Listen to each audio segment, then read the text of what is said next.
blank spots. Take out the garbage. Hello, everybody. Thank you for tuning in and watching me paint this full comic book page in oils, which is a bit crazy. Usually I do this in acrylics.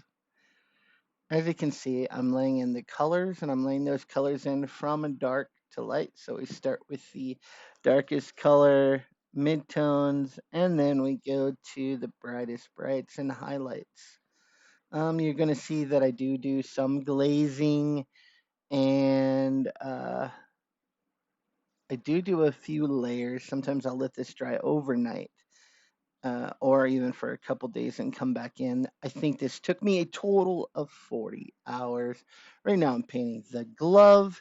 The glove is pretty reflective, just like the eyes, and so yeah, I'm just going in there. I may have got the glove a little too reflective, but it does look cool, and I'll probably fix that in Photoshop, reduce it a little bit. That's a great thing about digital tools.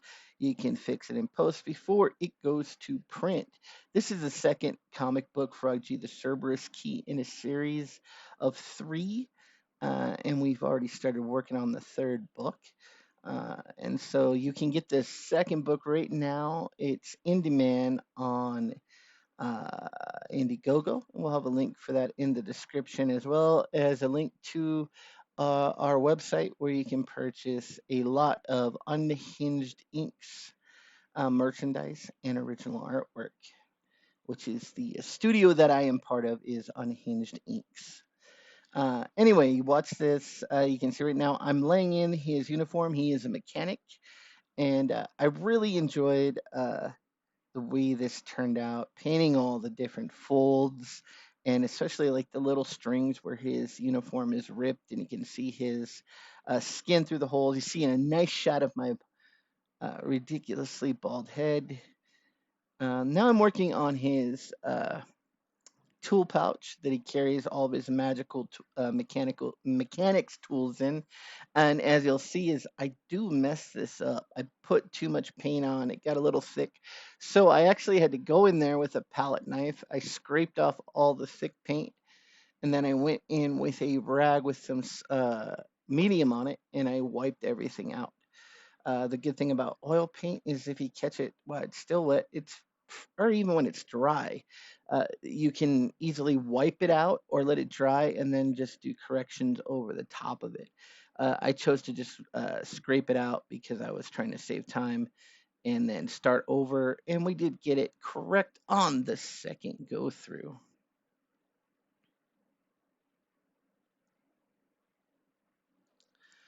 Yeah, as you can see, I'm going in. And I fixed it. And now I'm going to the background. The background took a long time because I let the paper dry too much. And so that Arches oil painting paper is fairly absorbent. And so it took a lot of paint and medium to cover that solid black background and get it nice and dark. Uh, After I do this, you'll see me on that middle panel going in there and putting in a glaze because I wanted to be able to see the line art through the background color. So I mixed a lot of medium with a little paint and went in there and just went over those skulls and the passage in the background.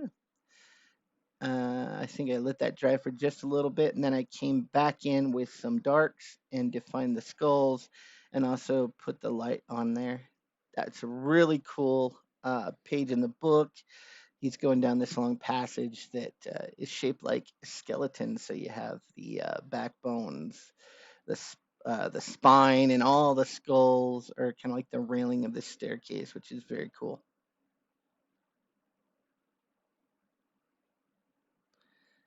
More shots of my bald head, painting his metal tools.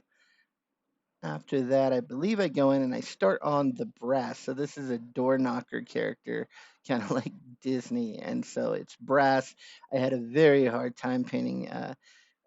Brass and gold are kind of really hard to paint for me, so went in there and it took me a couple tries. I think I had to let it dry and even come back in at the end and do another layer over the top. I kind of darkened it up